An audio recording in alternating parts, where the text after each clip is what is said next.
cette nouvelle vidéo de la série Mes secrets naturaux. Je suis Nadège Leperlier, naturopathe et coach santé.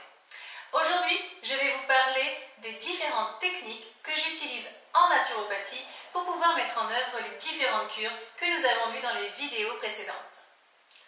Il existe deux grands groupes de techniques.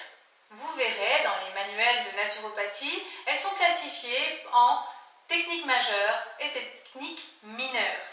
Alors ça ne veut pas dire qu'il y a des techniques qui sont supérieures à d'autres. Cela signifie qu'il y a les incontournables et il y a les techniques annexes. Ça veut dire que les incontournables, elles doivent être mises en œuvre à chaque cure. Les annexes, elles sont là pour venir potentialiser les premières techniques majeures. Et bien évidemment, il y en aura un certain nombre qui vont vous permettre du coup d'avoir un choix vraiment élargi pour pouvoir satisfaire, répondre à la personnalité de la personne à qui la cure est proposée. Donc dans les techniques majeures, il y en a trois.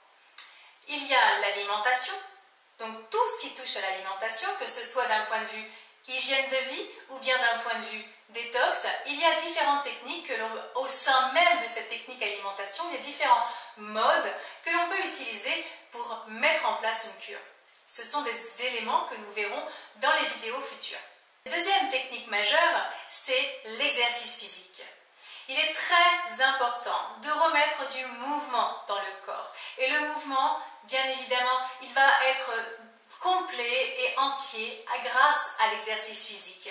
Vous n'avez pas idée ce que l'exercice physique permet de faire au corps, à la fois en cure de détox, comme en cure de revitalisation et même en cure de stabilisation. Le troisième technique majeure, ça va être tout ce qui est la psychologie, tout ce qui est en relation avec notre façon de penser et de voir la vie. Bien sûr que si vous avez une psychologie très négative, ça ne va pas aider votre chemin vers la pleine santé. Donc c'est un axe qui est indispensable à travailler. Donc je répète les trois techniques majeures, l'alimentation, l'exercice physique et la psychologie. Trois piliers qui seront systématiquement visités par les naturopathes pour vous aider à aller vers la pleine santé.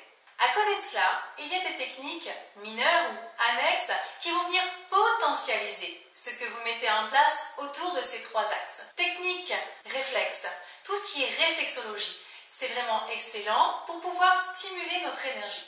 Autre technique annexe, tout ce qui est technique manuelle de type les massages, la chirologie, l'ostéopathie, bref, toutes ces techniques où on va mobiliser, drainer, stimuler les tissus de l'organisme pour les réaligner, réajuster d'un point de vue mécanique. Ensuite, autre technique, la phytologie, c'est-à-dire l'appel aux plantes. Ah, ben le voilà, bien sûr, le côté nature de la naturopathie. Oui, voyez que la nature, les plantes, ça n'est pas une technique majeure en naturopathie, même si on entend le terme nature dans le titre même du métier.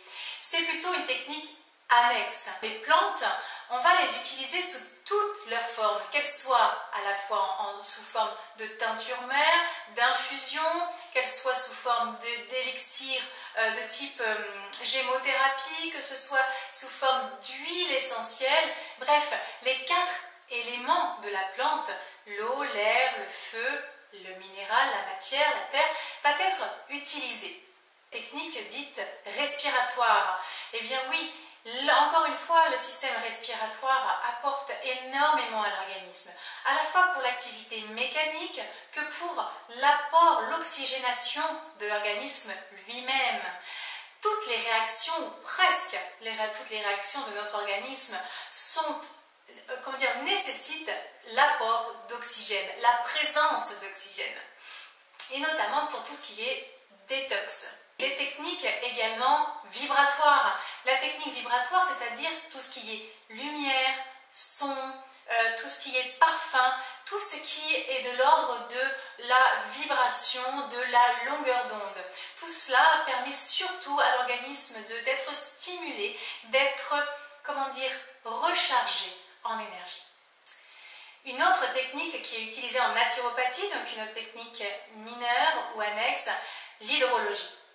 Vous n'avez pas idée de tout ce que l'on peut faire à l'organisme humain grâce à l'eau. Que ce soit une eau chaude, une eau froide, une alternance d'eau chaude, eau froide, que ce soit des cataplasmes, des saunas, des hammams, bref, l'eau est vraiment magique et magnifique, un allié vraiment de choix pour la santé. Et croyez-moi, nous le verrons dans de prochaines vidéos, on peut travailler avec l'eau sur absolument tous les plans de l'être. Une autre technique, les techniques de magnétisme, tout ce qui est la magnétologie. Eh bien oui, nous avons le magnétisme terrestre que l'on peut utiliser, les pierres, on peut utiliser le magnétisme humain, donc ce qu'on appelle le magnétisme animal. Voilà, nous allons maintenant récapituler l'ensemble des techniques mineures ou annexes qui vont venir soutenir les trois fameuses techniques majeures, donc les techniques réflexes, les techniques manuelles, les techniques vibratoires, les techniques en lien avec l'eau, c'est-à-dire l'hydrologie, la phytologie et enfin tout ce qui est technique magnétisme, la magnétologie. J'espère que vous y voyez maintenant plus clair sur pourquoi les différentes utilisations des techniques utilisées en naturopathie au sein des cures et bien évidemment nous reviendrons sur chacune de ces techniques et qu'est-ce que l'on entend par derrière toutes ces grandes familles et comment on met ça en œuvre en fonction de vos attentes, de vos besoins. En attendant, n'hésitez pas à partager cette vidéo, à liker et me laisser vos commentaires sur nadejleperlier.fr. Je vous dis à très vite pour une prochaine vidéo et portez-vous bien.